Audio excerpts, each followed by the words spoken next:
So we've moved on to Nasdaq. Having a look at the weekly time frame. It's a bit more aggressive than S&P. It's a bit more aggressive than S&P in the sense where the weekly lows has already been taken out. So not only has the weekly lows been attacked, but we've actually closed 90% of the region of the prior week's open high, close low. So in this instance, it would be the lows and the highs. Or should I say, to be more specific, the lows and the open. Right? Now, if you go into the daily time frame,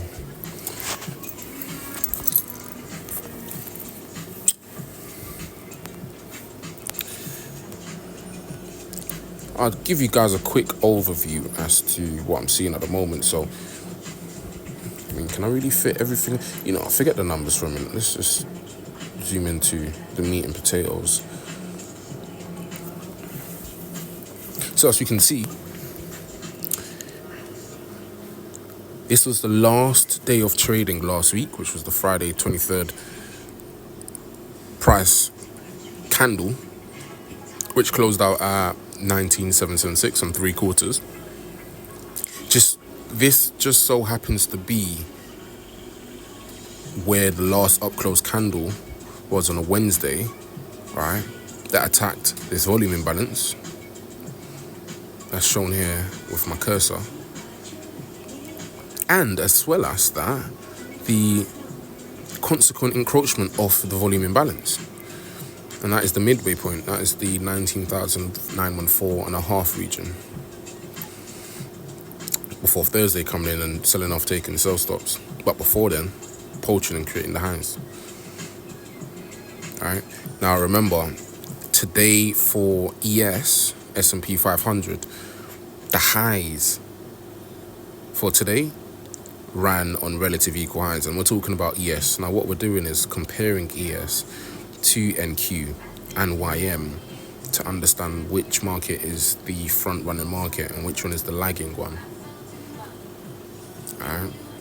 And as you can see, not only did yesterday's price action reach relative equal highs, it didn't even reach the prior days, or should I say the Friday, the last day's trading's high.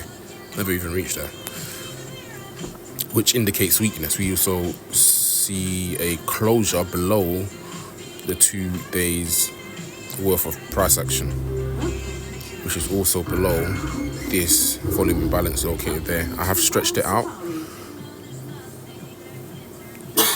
to also facilitate this put it this way, to facilitate this wick here, the medium point to the lows of this region here.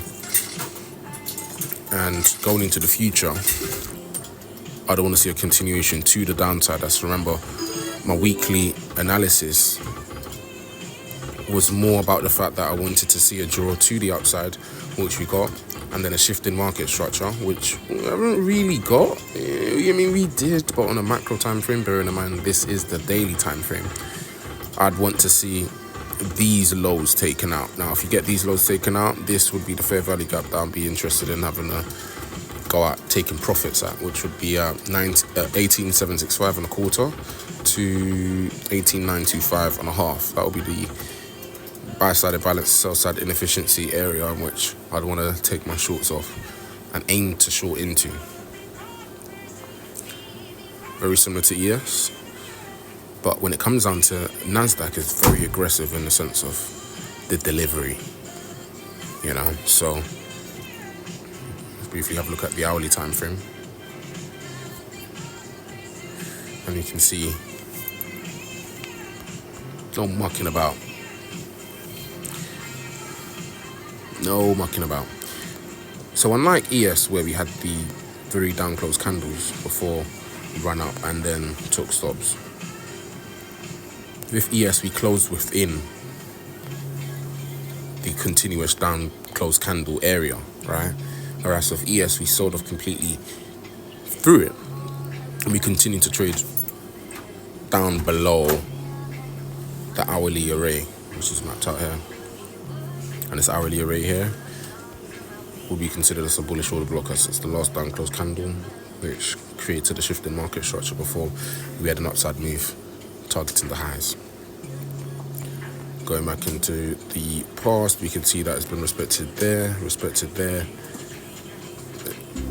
This is last Friday, by the way, guys, and then we can see that it's just been negated there, but it's been respected to the upside there.